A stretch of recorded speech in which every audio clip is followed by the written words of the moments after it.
Tere, mu väiksed sõbrad! Rõõm, et te mulle täna jälle külla tulite. Nädal on kiiresti läinud. Aga sellest ei ole midagi.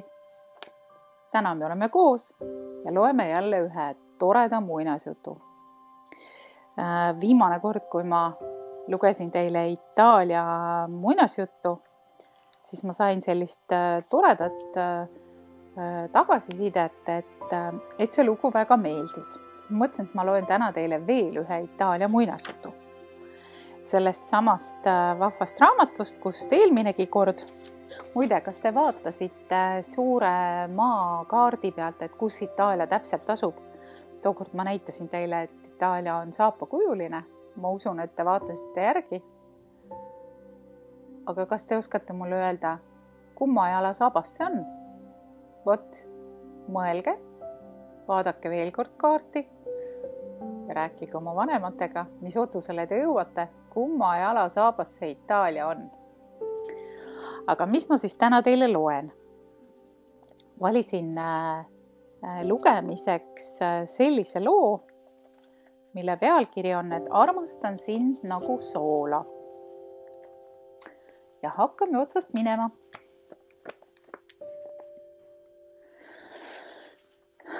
Ühel kuningal oli 3 tütart, tumedate, punakate ja heledate juustega.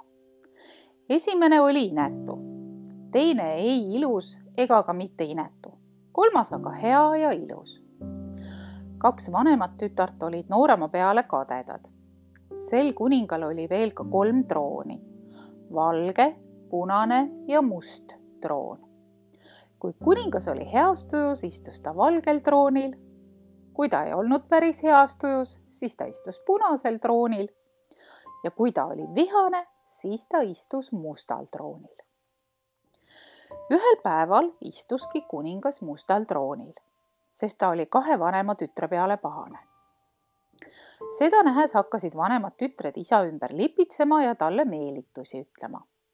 Vanem tütar küsis, kas te puhkasite hästi, lugupeetud isa? Kas te sellepärast istute mustal troonil, et te olete minu peale pahane? Sinu peale jah, aga mis pärast, lugupeetud isa? Sellepärast, et sa mind ei armasta. Kas mina või? Ma armastan teid väga, lugupeetud isa. Ja kuidas sa mind armastad? Nagu leiba. Kuningas torises veidike, kuid ei öelnud siis enam midagi, sest tütre vastus isegi meeldis talle. Tuli teine tütar. Kas te puhkasite hästi, austatud isa? Miks te istute mustal troonil? Ega te ometi minu peale vihane ei ole? Sinu peale ikka jah. Aga mis pärast, austatud isa? Sellepärast, et sa mind ei armasta. Aga ma ju armastan teid väga. No ja kuidas sa mind armastad? Nagu veini, austatud isa.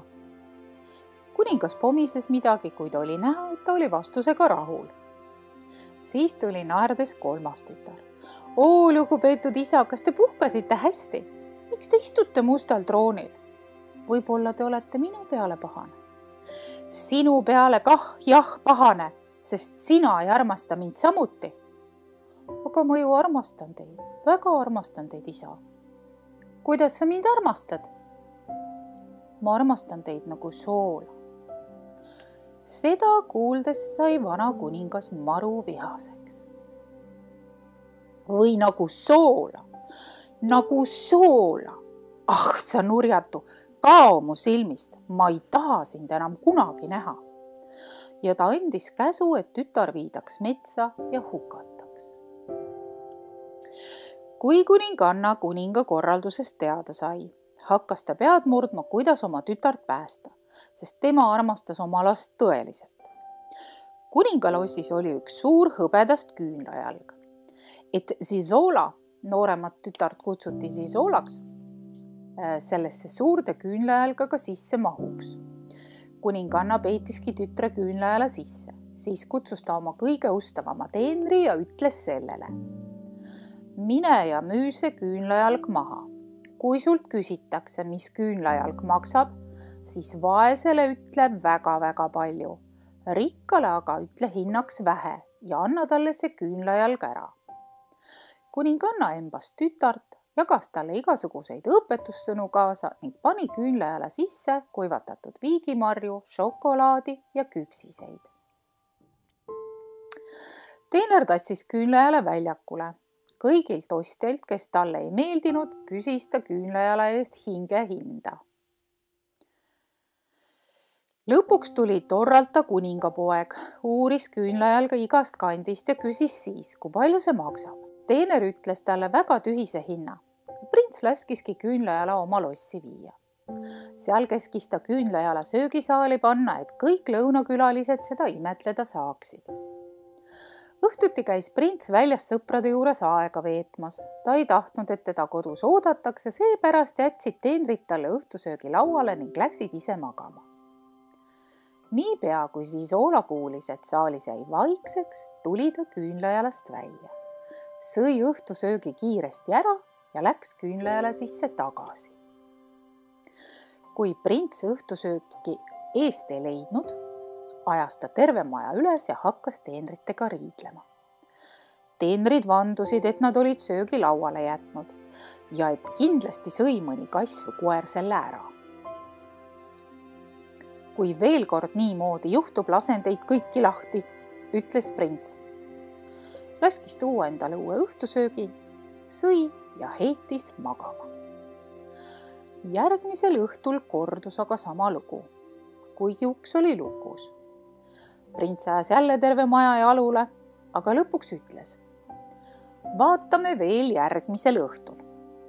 Järgmisel õhtul aga peitis prints end maani ulatuva linaga laua alla. Tulid teenrid, kandsid road lauale, saatsid kassi ja koera välja ja keerasid ukse lukku. Kohe pärast teenrite lahkumist läks küünlajalg lahti ning sealt astus välja kaunis Zizola. Ta läks laua juurde ja sõi kiiresti kogu söögi ära.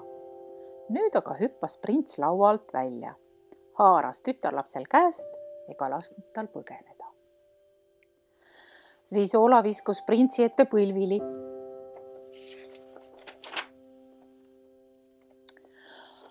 Ja jutustas talle otsast lõpuni kogu oma loo. Prints aga oli selle jutustuse lõpuks Zizolasse juba kõrvuni armunud. Ja ta rahustas tütarlast. Ütlen teile kohe, teist saab minu abikaasa. Nüüd aga minge küünlajale sisse tagasi. Prints ei saanud suurest armastusest tervel ööl silma kinni. Hommikul käskis ta küünlajale oma tuppa viia, ta tahtvat ilusat asja ööselgi enda lähedal hoida. Andis korralduse, et talle tuppa toodaks ka 2 inimese söök, sest ta olevat väga näljane. Toodigi kohvi, siis oode ja lõuna, kõik 2 inimesele. Kui road olid kohale kantud, pani prints ukse lukku. Laskis Zizola küünlajalast välja ja nad hakkasid koos rõõmsalt sööma. Kuninganna aga pidi sellest ajast alates üksinda sööma ja ühel päeval ta juba kurtiski. Mis minu pojal küll minu vastu on, et ta enam söögisaali sööma ei tule? Mis ma talle teinud olen? Prints palus aga kuningannal kannatlik olla. Ta tahtvat lihtsalt omaette süüa. Kuid ühel päeval ta teatas. Ma tahan võtta naise. Ja kes on sinu tulevane, küsis kuninganna rõõmsalt. Ma tahan abielluda küünlajalaga, ütles prints. Oh häda, poeg on hulluks läinud, ütles kuninganna ja puhkas nutma. Aga printsil oli tõsi taga. Ema soovitas tal küll aru pähe võtta ja järele mõelda, mida inimesed niisugusest asjast arvavad, kuid prints jäi endale kindlaks. Ta andis korralduse nädala pärast juba pulmadeks valmis olla. Ette nähtud päeval hakkas lossi juurest liikuma pikk pulmarong. Prints küünlajalaga istus esimeses tõllas. Kirikus laskis prints küünlajala altari ette kanda. Parajal hetkel läks aga küünlajalg lahti ja sealt astus välja Zizola. Brokaatkleit seljas ning palju sädelevaid kalliskive ümber kaela ja kõrvades. Pärast laulatust rääkisid noored kuningannale lossis kogu loo. Kuninganna tark naine oli kaval ja ütles selle peale. Laske noored nüüd minul natukene tegutseda. Tahan seda isa veidi õpetada. korraldatigi pulmapidu.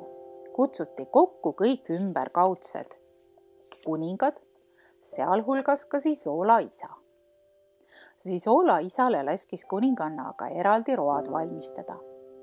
Ja kõik need road valmistati ilma soolata. Kuninganna teatas külalistele, et pruut ei tunne ennast hästi ega saa pidusöögist osa võtta. Et hakkame nüüd sööma. Hakatigi sööma. Magedat suppi süües hakkas Sisoola isa torisema. See kokk on küll supile unustanud soola panna. See ei kõlba süüa. Ja ta jättis supi taldrikusse. Toodi praad. Ka see oli ilma soolata valmistatud. Kuningas pani kahvli käest ära. Miks te ei söö, majesteet? Kas teile ei maitse? Maitseb küll, kõik on imehea. Aga miks te siis ei söö? Ma lihtsalt ei tunne ennast hästi. Kuningas pistis suhu tükikese liha. Mälus, kuid alla neelata ei suutnud. Siis tuli talle meelde tütar, kes oli teda armastanud nagu soola. Ja ta meel läks nii kurvaks, et ta puhkas lihtsalt nutma. Oh, ma õnnetu! Mis ma olen küll teinud? Kui kuninganna küsis, et mis tal viga on, jutustas kuningas loo oma tütrest Sisoolast. Siis aga laskis kuninganna kutsuda Nooriku. Isa nägi tütart, langes tütrele nuttes kaela ja küsis, kuidas ta siia sai. Tütar oleks nagu surnuist üles tõusnud. Siis aga saadeti ka Nooriku ema järele, korraldati uhked pulmad, peeti iga päev pidu. Ja kui nad ei ole surnud, siis nad vist tantsivad tänasenigi. Vaat selline lugu. Ma armastan sind nagu soola. No mõelge. Ükski toit ei ole ju hea, kui seal ei ole törtsuke soola. Ja väga paljudes toitudes on ka natuke suhkrut. Aga ühegi asjaga ei saa selles elus liialdada, on ju? Nii et vahest, kui meile tundub, et mõni asi on nii vastik ja kuidas nii saab öelda, siis tegelikult selles soolas on võti. Armastuse võti selles konkreetses loos. Mul on hea meel, et te olite minuga täna. Ma ootan teid jälle külla nädala pärast. Olge tublid. Näeme. Tšau!